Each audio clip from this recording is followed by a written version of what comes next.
Assalamualaikum warahmatullahi wabarakatuh.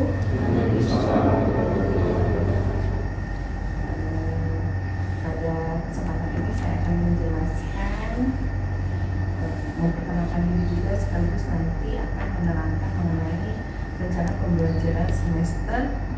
Saya dengan nama Astrid Kristianti, dokter spesialis THT telinga hidung tenggorok bedah kepala leher, magister kesehatan dengan jabatan fungsionalnya lektor, merupakan dosen tetap di program studi profesi dokter Fakultas Kedokteran Universitas Jenderal Ahmad Yani. Mata kuliah yang saya ampu adalah ilmu kesehatan telinga hidung tenggorok bedah kepala dan leher di tahap profesi. Untuk lama pembelajaran di ilmu kesehatan THT ini selama 4 minggu kalau di profesi, jadi sebanyak 2 SKS, di mana di mata kuliah ilmu kesehatan THT ini terdiri dari materi otologi, audiologi, kemudian rinologi alergi, laring-laring, bronkoesofagologi, bedah kepala leher, serta maksilofasial. Dengan kegiatannya itu berupa ada kuliah awal, pengantar, kemudian tinjauan pustaka sebanyak 5 kali, nanti ada 5 kali tinjauan pustaka atau CSS, bimbingan status kemudian sebanyak 2 kali, kemudian laporan kasus atau CPS, clinical presentation session, kemudian BST, bedside teaching itu ada 5 kali, dengan untuk penilaiannya ada mini ek dan ada penyuluhan sebanyak 2 kali. Ini totalnya 2 SKS.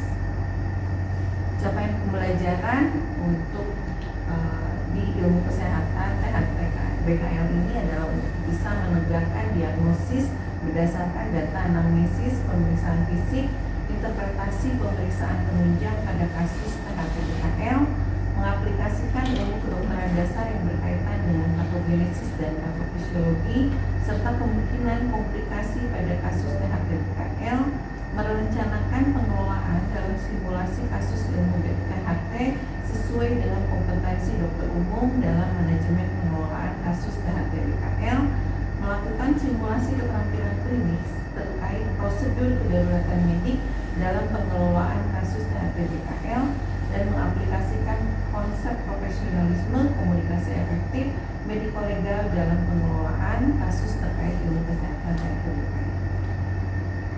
Ini adalah rencana pembelajaran semester saya selama di Departemen Ilmu Kesehatan THT BKL ini. Di minggu pertama nanti akan ada materi pembelajaran anamnesis yang akan disampaikan dalam bentuk kuliah pengantar dan juga basic teaching. Ini kompetensinya 4A. Diharapkan nanti capaian pembelajaran uniknya mampu mempraktekkan prinsip-prinsip anamnesis berbagai keluhan utama, mampu menganalisis beberapa kemungkinan diagnosis banding dari data anamnesis, dan indikatornya nanti mampu membuat anamnesis secara runtut dan sistematis, serta membuat beberapa diagnosis banding berdasarkan anamnesis. Kriteria untuk penilaiannya nanti dan bentuk penilaiannya itu melalui pretest di hari pertama, kemudian mini ek, CPS dengan CSS, dan juga nanti ujian akhir dalam bentuk OSLE. Dengan bobot penilaian harus nilainya 80. Kemudian di minggu pertama juga ada pemeriksaan fisik THT dengan kompetensinya juga 4A. Ini akan diharapkan mampu melakukan pemeriksaan fisik THT secara lengkap, sistematis, terarah dengan cara yang tepat. Ini disampaikan dalam bentuk kuliah pengantar dan basic teaching dengan waktunya 3 jam, dan penilaiannya itu dalam bentuk mini ek, CPS, dan ujian akhir OSLE. Diharapkan mahasiswa mampu melakukan pemeriksaan fisik telinga luar dan otoskopi, mampu melakukan pemeriksaan hidung luar dan rinoskopi anterior dan posterior, mampu melakukan pemeriksaan tabung oris dan orofaring, serta laryngoscopy indirect, mampu melakukan pemeriksaan maksilofasial dan leher, mampu melakukan tes pendengaran sederhana, serta mampu melakukan pemeriksaan fisik secara sistematik, terarah dengan cara yang benar. Dengan bobot penilaiannya sama 80. Kemudian di minggu kedua itu akan ada pembahasan kasus kasus otologi audiologi dengan membahas kasus-kasus di kompetensi 3A, 3B, dan 4A.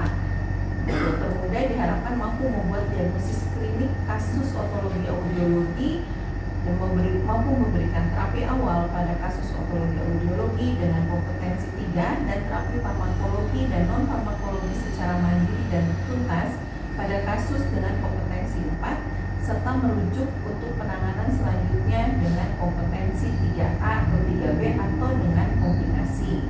Ini berupa bimbingan status pasien dalam dalam kelompok kecil itu dengan status dengan reseptoran. Ini penilaiannya dalam bentuk pretest, ada di pretest akan ada dibahas, kemudian mini CX dan nanti ujian akhir.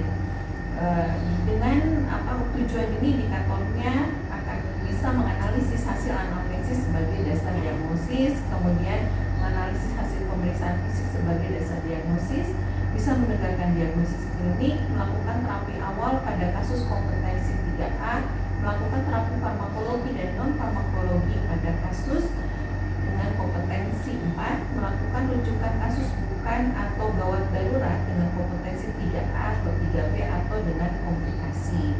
Ini diharapkan minimal nilainya 68. Kemudian untuk minggu ketiga ada pembahasan kasus rinologi alergi.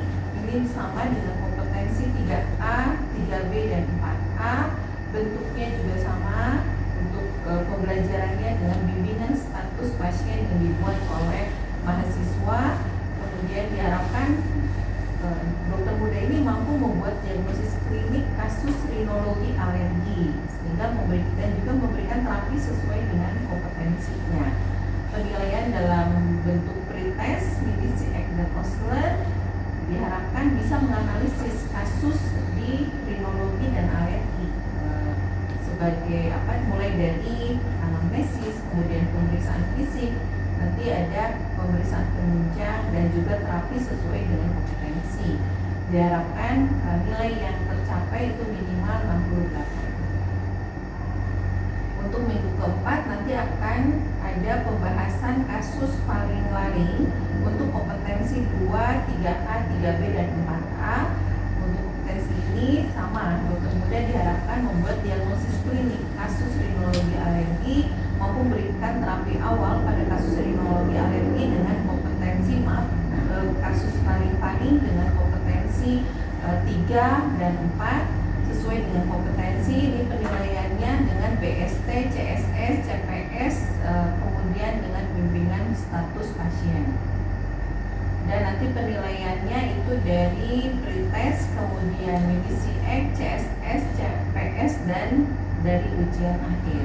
Diharapkan nanti indikatornya mahasiswa dapat menganalisis hasil anamnesis sebagai dasar diagnosis, menganalisis hasil pemeriksaan fisik sebagai dasar diagnosis, menegakkan diagnosis klinik dan terapi awal pada kasus dengan kompetensi 3A, terapi lengkap dengan kasus pada kasus 4 dan memberikan rujukan pada kasus bukan atau tidak gawat darurat dengan kompetensi 3A atau 3B, dan nilainya juga diharapkan ini minimal 68. Ini adalah referensi yang diharapkan bisa dibaca oleh mahasiswa.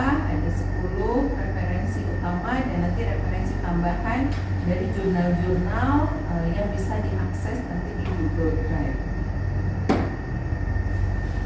Untuk penilaian prasyarat untuk bisa mengikuti ujian akhir nanti diharapkan semua bisa memenuhi standar kehadiran atau absensi, di mana pada stasiun THT ini maksimal 1 kali izin baru bisa datang mengikuti atau sesuai dengan absensi yang penuh. Memenuhi daftar tindakan dalam buku laporan kegiatan Departemen Ilmu Kesehatan THT BKL dan mendapat persetujuan dari reseptor.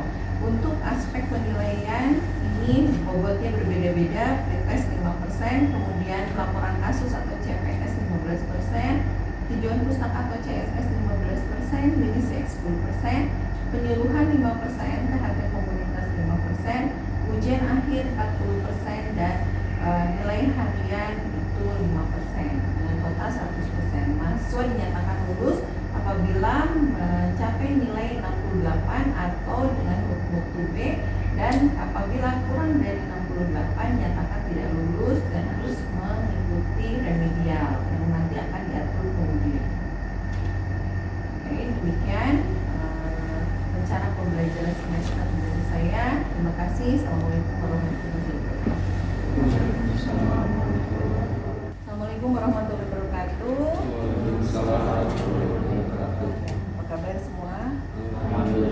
Ini hari ketiga ya di THT. Kemarin 2 hari pertama mungkin sudah ada PST yang lainnya. Sudah berapa bagian? Ini bagian terakhir. Oh, berarti sudah statusnya sudah jenderal ini harusnya ya. Jadi chief of the chief harusnya ini. Kalau di presiden itu yang paling tinggi levelnya. Jadi harusnya tenang nih persektornya, karena jadi nggak susah payah. Oke. Jadi nanti untuk yang sekarang kita akan kuliah pengantar dulu. Kuliah pengantar mengenai anamnesis THT. Tapi setelah ini kita akan lanjutkan ke BST. Nah, sebelum dimulai kita berdoa dulu menurut agama dan kepercayaan masing-masing. Berdoa dipersilakan.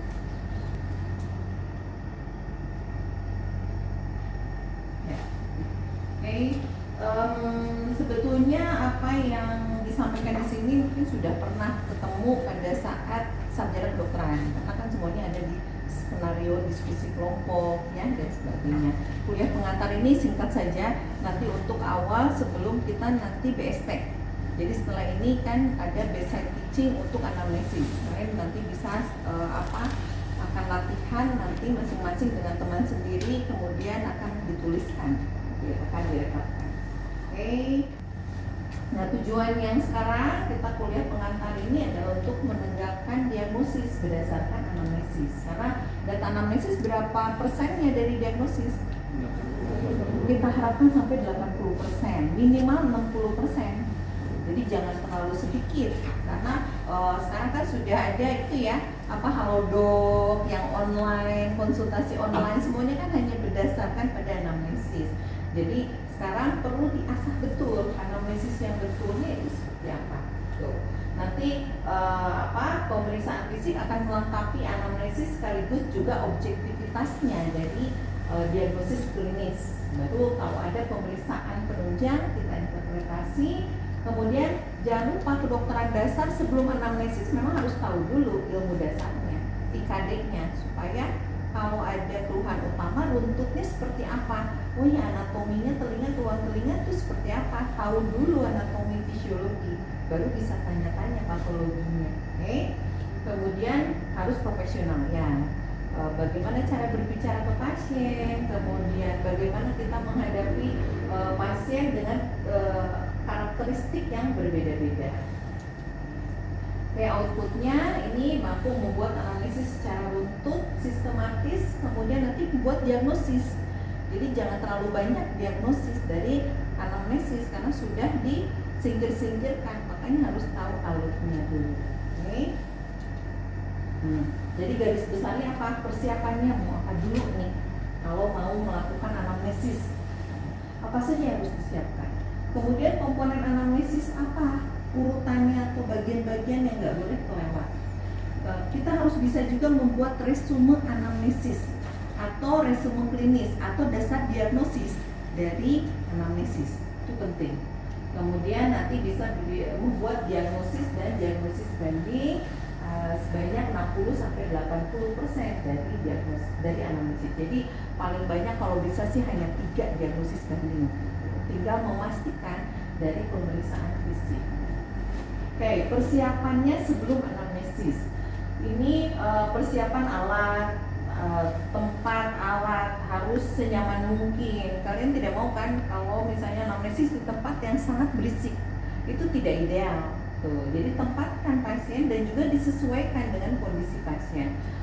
Jelas anak-anak tidak akan ditempatkan misalnya di anamnesis kalau di polinya yang banyak ruangannya ya, di tempat yang dekat dengan orang teriak-teriak misalnya gitu, atau ketika ada yang sedang ditangani secara darurat. Nah, ini perlu perencanaan. Rekam medis jelas, salam, perkenalan, izin secara lisan, kemudian mencocokkan identitas pasien dengan rekam medis. Dokter pasien jaraknya 1 sampai 1,5 meter. Kira-kira kenapa? Ada yang tahu kenapa? Masa nggak ada yang tahu? Jaraknya berapa sih 1 meter, 1,5 meter? Jarak pasien, posisi pasien dengan mahasiswa, dengan dokter. Ayo, sudah stase ke-12, ke-14 ini. Kenapa 1 sampai 1,5 meter? Kenapa? Jaraknya harus jauh tidak sih 1 meter? Tidak. Tapi dekat juga tidak? Tidak dekat. Terlalu dekat juga. Nah, kira-kira kenapa 1 meter? Ya? Biar nyaman. Nyaman. Terus apa lagi? Penularan kan sudah melewati situasi pandemi. Jadi jangan lupa nanti akan ada droplet ya. Akan ada juga nanti secara inhalasi juga itu risikonya kan sudah ada penelitiannya. Risikonya akan meningkat kalau kurang dari 1 meter, malah pada saat pandemi 1,5 meter katanya. Oke. Dan alokasikan waktu, jangan terlalu lama juga. Kalau pasien ada yang banyak berbicara, itu kita harus berusaha untuk mengarahkan nih supaya efektif. Karena kalau pasien banyak nanti akan tidak tertangani. Yang terakhir itu kan sudah bete nantinya ya. Oke. Kemudian komponennya, lihat keluhan utama, deskripsi keluhan utama. Jadi kalau ada pasien datang, apa keluhan utamanya, apakah itu betul keluhan utama. Kemudian deskripsinya dideskripsikan keluhan utamanya. Keluhan penyertanya apa? Kemudian gejala komplikasi, riwayat penyakit dahulu, riwayat penyakit yang lain, ada tidak, riwayat penyakit pada keluarga, riwayat pengobatan, kebiasaan, faktor risiko, faktor predisposisi, dan riwayat alergi obat. Kenapa sih sepanjang ini harus supaya tidak ada yang terlewat? Minimal kita punya datanya saja dulu gitu. Kalau kelewat kan nanti masa mau tanya lagi, pasien udah pergi, sini Pak, saya ada yang kelewat, nggak tanya kan gak gitu. Jadi urutannya seperti ini. Oke. Untuk bahannya nanti akan ada di Google Drive ya, sudah saya cantumkan di deskripsi grup. Oke, nanti boleh catat sedikit-sedikit. Nah, keluhan utama ini keluhan yang membawa pasien berobat. Belum tentu yang diucapkan pertama kali. Bisa dinilai dari apa? Dari gawat daruratannya.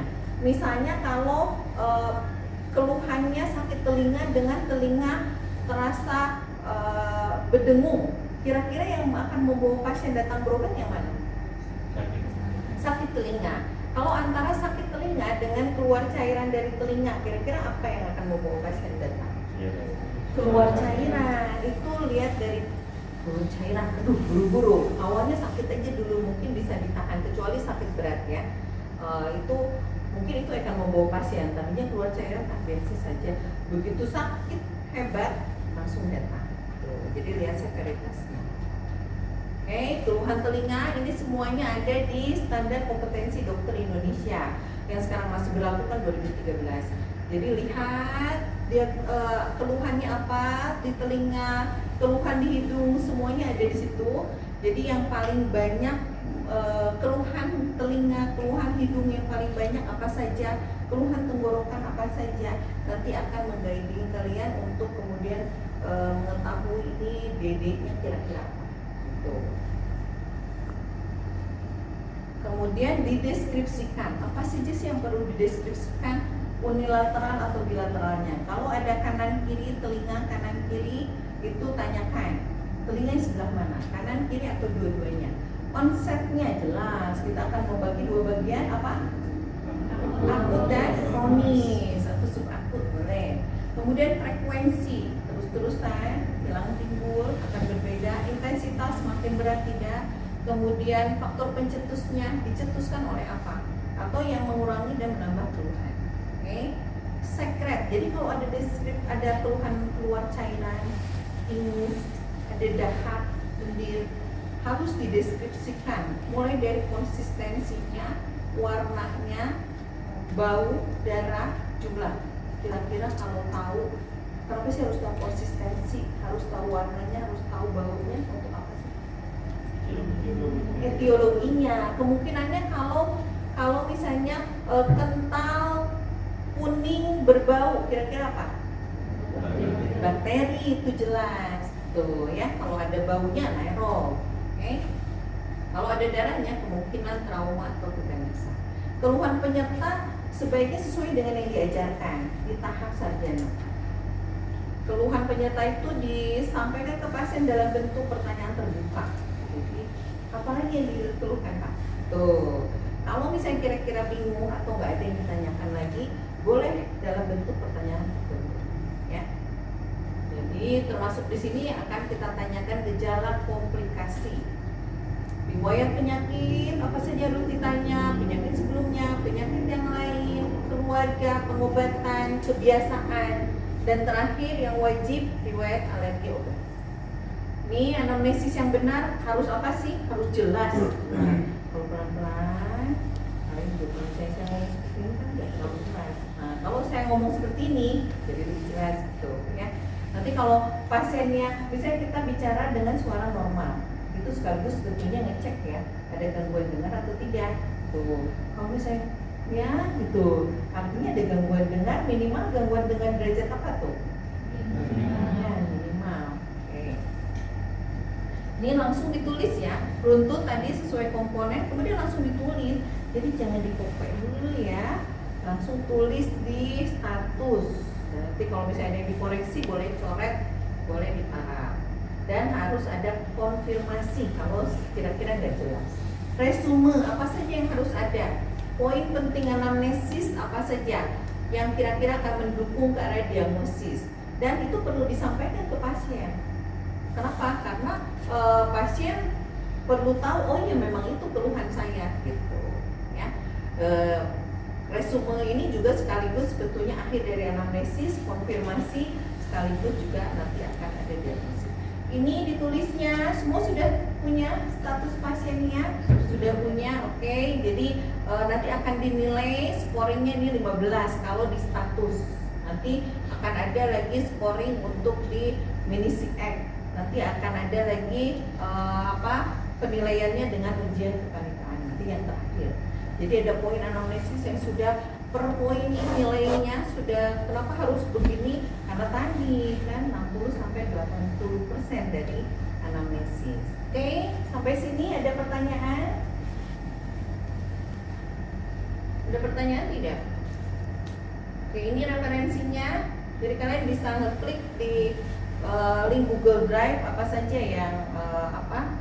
yang perlu dilihat, dibaca, semuanya ada di situ sebetulnya. Termasuk juga video nanti pemeriksaan fisik dengan PPT ini juga ada di link Google Drive. Oke, ada pertanyaan? Jadi yang saya coba di sini bertanya, untuk saat analisis biasanya pasien itu menjelaskan terlalu